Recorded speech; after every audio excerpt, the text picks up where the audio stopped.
Hello students, आज हम लोग अंतर्राष्ट्रीय राजनीति के अर्थ, परिभाषा एवं क्षेत्र के बारे में चर्चा करेंगे। तो ये सेमेस्टर 5 के स्टूडेंट के लिए है CC 11 पेपर। अंतर्राष्ट्रीय राजनीति शब्द सुनते ही हमें विश्व में घट रही राजनीतिक घटनाओं के बारे में आभास होता है। तो आज हम 21वीं सदी में पहुंच चुके हैं और 22वीं सदी की ओर अग्रसर हैं। जब हम लोग 20वीं सदी का बात करते हैं तो इसमें संचार के क्षेत्र में बहुत सारे महान क्रांतियाँ हुई है ना। संचार के क्षेत्र में महान क्रांतियाँ होने का मतलब है कि संचार इतना ज़्यादा डेवलप कर गया कि हम लोग को देश विदेश में जो भी घटनाएं घट रही है कुछ ही पलों में जानकारी मिल जाती है। तो जिसके कारण विश्व के देश एक दूसरे के और अधिक निकट आ गए है ना, जिसके परिणाम स्वरूप विश्व के किसी भी भाग में घट रही छोटी सी घटना विश्व के दूसरे हिस्से को प्रत्यक्ष रूप से या अप्रत्यक्ष रूप से प्रभावित करने लगी। राष्ट्रों के आपसी संबंध बहुत अधिक जटिल होते चले गए, कभी बहुत अच्छा तो कभी बहुत खराब। तो राष्ट्रों के बीच इन्हीं बनते बिगड़ते संबंधों के अध्ययन के लिए एक विषय की जरूरत महसूस की जाने लगी, जिसके अंतर्गत इन संबंधों को अच्छी तरह से समझा जा सके। तो इसी प्रकार धीरे धीरे अंतर्राष्ट्रीय राजनीति के अध्ययन की शुरुआत होते चले गई और समय के साथ साथ विकास होता गया। विभिन्न राजनीतिक विचारकों ने अंतर्राष्ट्रीय राजनीति के अर्थ को स्पष्ट करने का प्रयास किया और इसके लिए कई परिभाषाएं भी दी। उनमें से कुछ प्रमुख विद्वानों के द्वारा दी गई परिभाषाएं इस प्रकार है। पहला है, मोर्गेनथाउ के अनुसार राष्ट्रों के बीच शक्ति के लिए संघर्ष और उनका सहयोग अंतर्राष्ट्रीय राजनीति कहलाता है।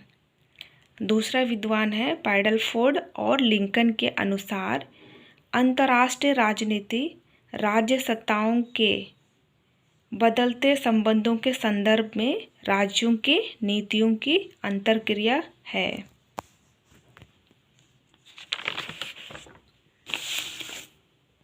दूसरा विद्वान है फार्मर और फर्किंस के अनुसार अंतर्राष्ट्रीय राजनीति का संबंध मुख्य रूप से राज्य प्रणाली से है।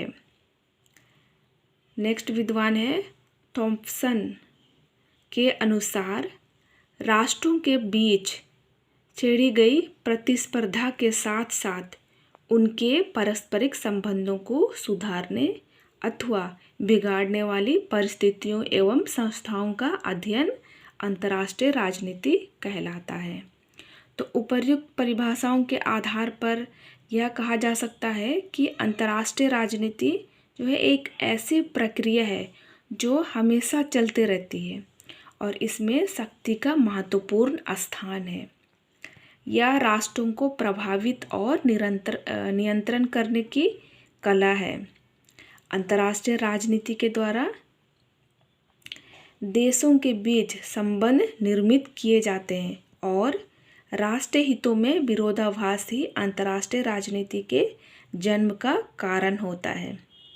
तो राष्ट्रों के बीच आपसी संबंध और पारस्परिक क्रियाओं के अध्ययन को अलग अलग विद्वानों ने अलग अलग रूपों में पहचाना है और उसी के हिसाब से उसी के अनुसार ही उसका नामकरण भी किया है।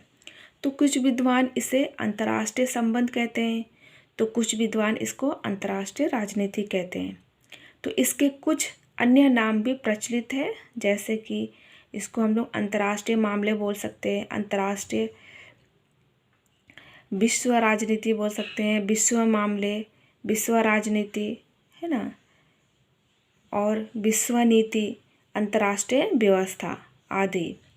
तो इन सभी नामों में अंतर्राष्ट्रीय राजनीति और अंतर्राष्ट्रीय संबंध का नाम को ही राज्यों के बीच संबंधों की व्याख्या के लिए उपयुक्त माना, इसी को सही माना।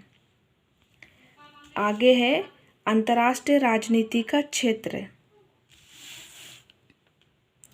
अध्ययन विषय के रूप में अंतर्राष्ट्रीय राजनीति अभी बहुत पुराना नहीं है, बल्कि नया विषय ही है, इसलिए अभी तक इसका क्षेत्र निर्धारित नहीं हुआ है और विद्वानों के बीच भी इसके संबंध में मतभेद पाए जाते हैं।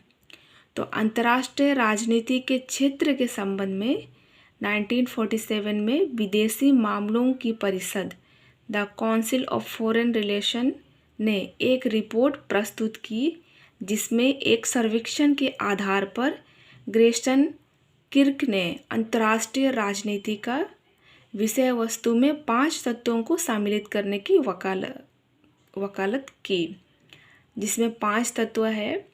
पहला, राज्य प्रणाली का स्वरूप एवं कार्यप्रणाली का अध्ययन। नेक्स्ट है, राज्य की शक्ति को प्रभावित करने वाले तत्वों का अध्ययन। नेक्स्ट है, बड़ी शक्तियों का अंतर्राष्ट्रीय स्थिति तथा उनकी विदेश नीतियों का अध्ययन। नेक्स्ट है, वर्तमान अंतर्राष्ट्रीय संबंधों के इतिहास का अध्ययन। नेक्स्ट है, अधिक स्थिर विश्व व्यवस्था के निर्माण को प्रक्रिया का अध्ययन। तो अंतर्राष्ट्रीय राजनीति अभी तक एक विकासशील विषय रहा है, तो इसी कारण इसका क्षेत्र भी विकासशील है।